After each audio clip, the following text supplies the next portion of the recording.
Hi, I'm Dr. Rob Danoff for ARIA Health Medical Mythbusters. Okay, here was the myth or the fact.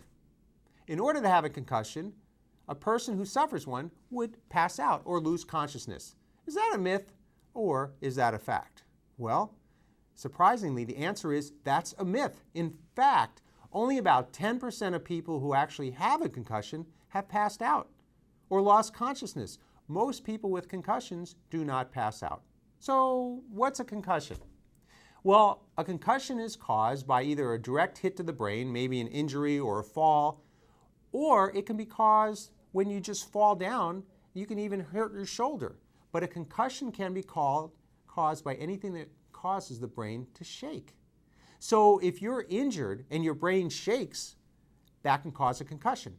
And what does that do? Well, it changes the way our brain works. It changes its function.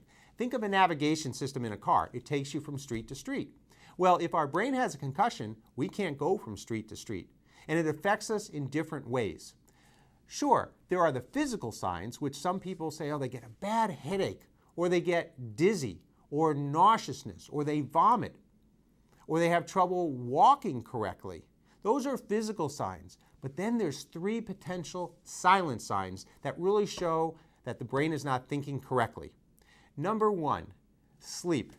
Some people with a concussion change the way they sleep. Either they sleep too much, or they have trouble getting to sleep, or they sleep too little because they're having trouble. Number 2, a concussion can affect the way we think or the way we remember. For example, you can read a book and you may learn something, but you may not remember it. Or you may not even be able to read the book because you're foggy. You just feel slow. You can't focus. You can't concentrate. And then the third potential silent sign of concussion is mood. Some family members say their loved one, they don't know them anymore. Why? Because they're moody. They used to be so even-keeled, but now they're irritable, they're moody, they're sad, they're depressed. Concussions can affect your mood. So concussions are something that's real.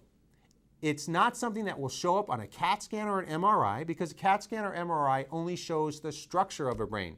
Sure, it will show if there's a bleed, which usually does not happen in a concussion. And sure, it will show if there is a fractured skull, which usually does not happen in a concussion. But a CAT scan or MRI cannot show how a brain functions or thinks. There's something called neuropsychologic testing, something called impact testing, that can really help measure how a person's doing. For kids, we try to get that before their sports activities, and then if there's ever injury, we'll check it later. But there are ways that we can help. And it's very important you seek medical attention if you suspect someone's had a concussion. For more information on how to help your loved one, please go to yourariahealth.org.